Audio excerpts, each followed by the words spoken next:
Welcome, welcome, welcome. Rick and Sean Capone are back for another podcast on What's Wacky to Us. And today we're going to be having a little relationship discussion about when your significant other is actually a loser. How about that? Oh, man. This might hurt some feelings. People might go home and start fighting their significant other. I don't know. They may be like, you might, dig up some bones. Yo. So what are we talking about? Like, all right, is it like, you got a loser, but you just hang in there with them? And that's what I think it is. Like, I think sometimes at a certain point in your life, you just give in and you just be like, damn, this is what it comes to. Like, you looking at your guy or your girl over there with the side eyes, your arms folded. Just picture the scene.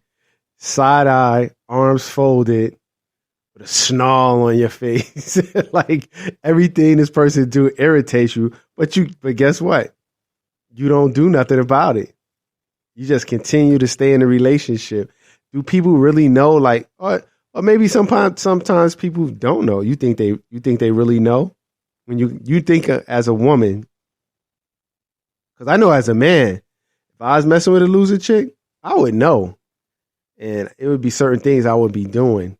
But I don't know. I think a lot of women has a bigger threshold for pain than guys. What you think? Dun, dun, dun, dun. Yeah, women most definitely know when their man is a loser. We've all been there. What be a sucker too? And a sucker and a loser. Usually it goes hand in hand. Really? And you know it, but you as a woman will sometimes hold on to his potential. You hold on to the hope that maybe it'll click and he'll get it. They usually never do. So you younger ladies out there know that the potential means nothing, and know that the chances of him changing while he's with you are slim next to none. When he gets with the next broad, yeah, he'll change, because then he'll remember all the shit that you were telling him that now he's going to apply to the next chick. But that's another story. But yes, a prime example of knowing when you have a loser and a sucker, I personally have been there. And that's when... Not with me. No, not with you. Let's clear it up right now. I've been there, and this was more like 10 years ago before. Yeah, I've been there. No, it was not with my... No, I'm trying to give the example. You know what I mean? I'm trying to say.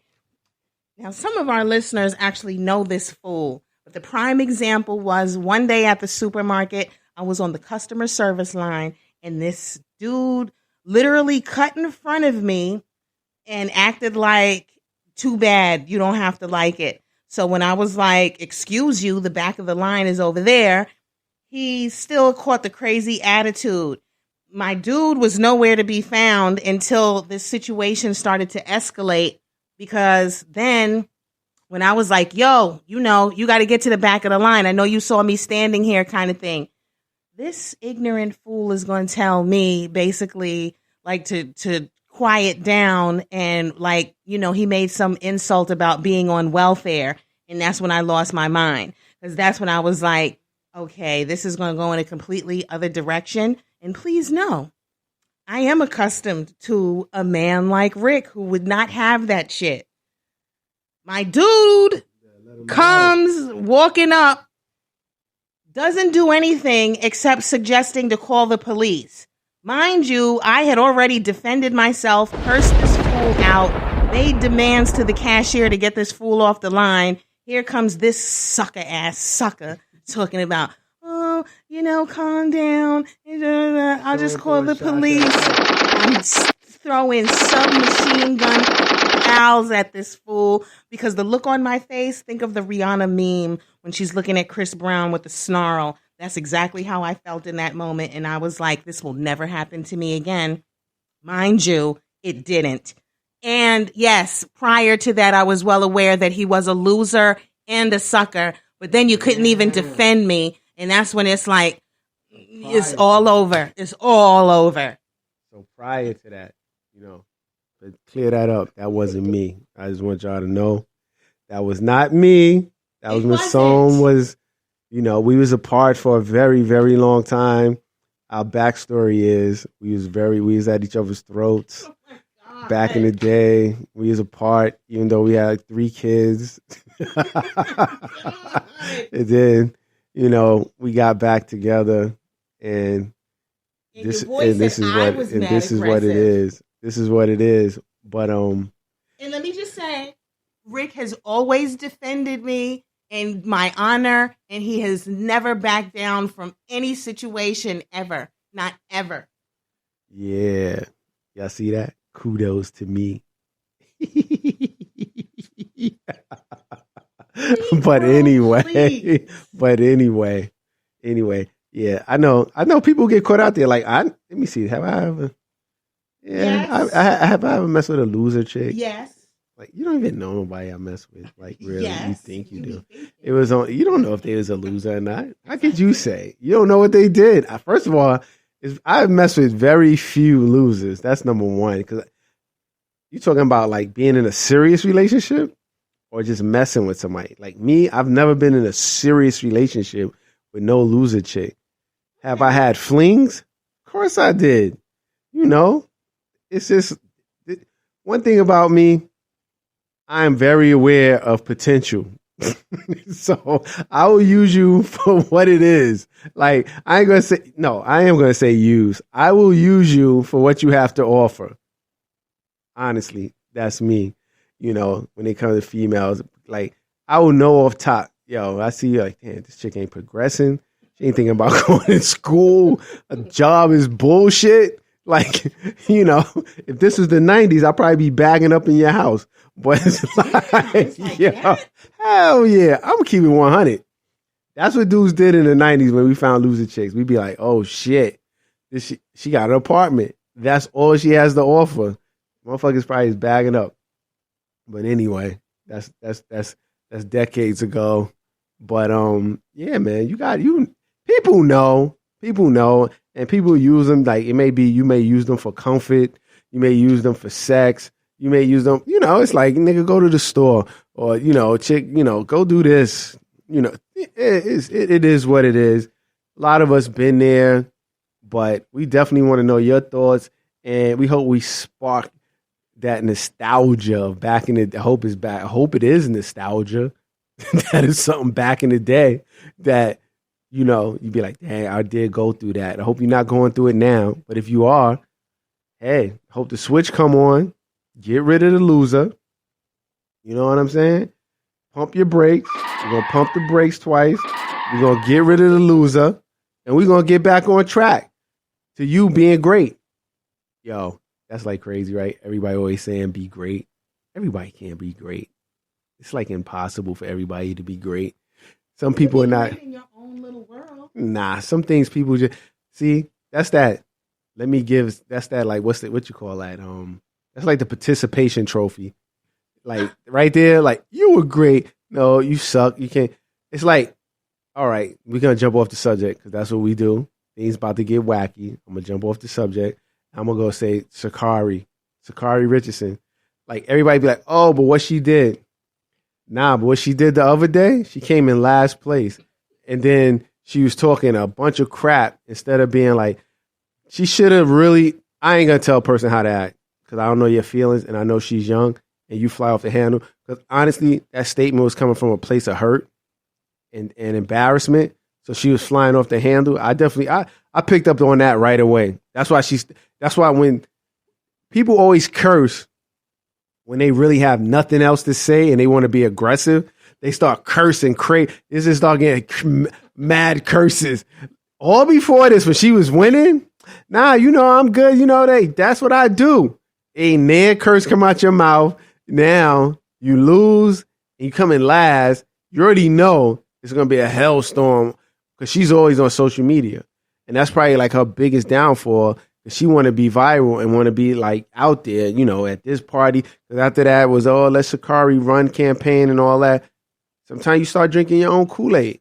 And when you start drinking your own Kool-Aid, you know, Reverend Jim Jones, he told everybody else to drink his Kool-Aid. And they died. He didn't drink the Kool-Aid. Somebody had to come up from behind and snipe him. But anyway, like, but he got everybody like, we're going, we're going, but y'all drink this poison. You know, for y'all younger people, y'all don't know who Reverend Jim Jones is. That's why Jim Jones, the rapper, you know what I'm saying? Y'all don't even know who Jim Jones really is. But Jim Jones, for you young guys out there that's listening to what's wacky to us, he was a cult leader that led everybody to their death, his whole cult. But a couple of them was like, I ain't drinking. They spit the Kool-Aid out. They didn't even drink the Kool-Aid. They sniped him. Came up behind. He's sitting in the chair. Everybody dead. The dude was like, you know it had to be a black dude. He came up behind him like, nah, son. Popped him. Boop. Fight. Hold on. Where the gunshot? Where the gunshot? Gunshots to Reverend Jim Jones for doing the bullshit. Yo, such a fool.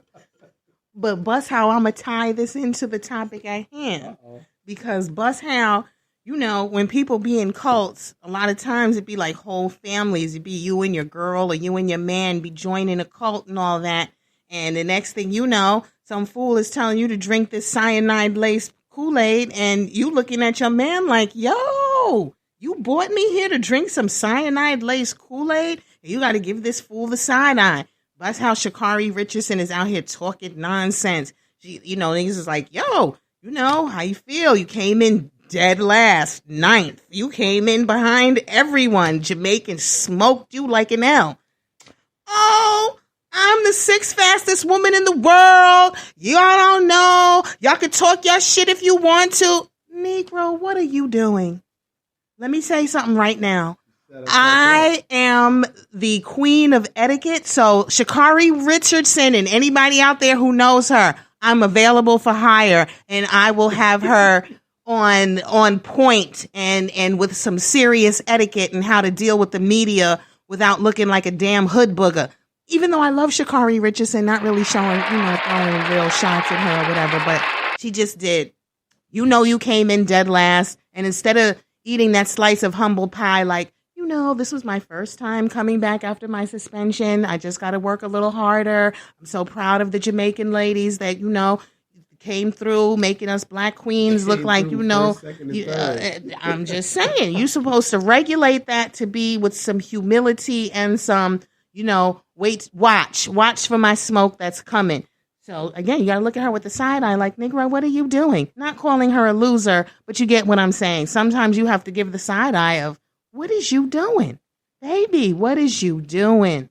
With that being said, again, is it different for guys when you know you have a chick who's not about nothing?